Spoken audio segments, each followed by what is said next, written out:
When social selling, when you are messaging with your prospective clients on LinkedIn, there are a few things that are as powerful as the art of respectful disagreement.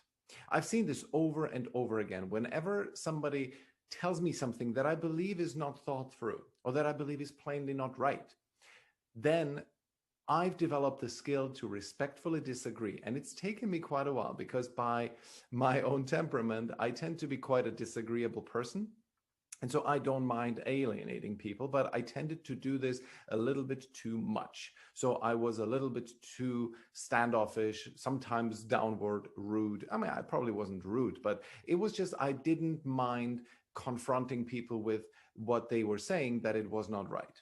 And this has given me sometimes pushback, sometimes people stop talking to me. And I've over the last few months, probably the second half of this year, I've developed a skill to respectfully disagree, to cushion my disagreement with a lot of kind of respectful language, but then pushing back on them in the form of questions. So, for example, the other day I had somebody on messaging who thought that his market simply was not there, right? And I profoundly disagree because I know the market is there. And he just thought that in his area, the possibility to do courses and group coaching programs simply wouldn't exist. And I'm convinced that it does exist. And how I did it, the way how I asked the questions of gently pushing him towards, could you maybe be wrong here?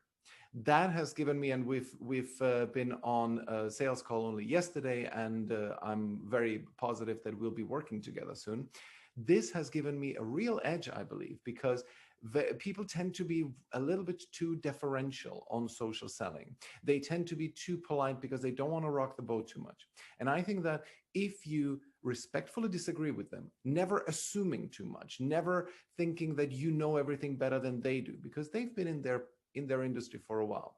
But if you develop this skill, then I think it can give you a significant edge over your competitors who are simply either being just too direct, they just pitch slap, or just disagree too openly, or they are being too polite, too deferential, and give up too early. So develop that skill, walk that fine line between disagreeing and being too brash about it and being too deferential. It really will pay dividends.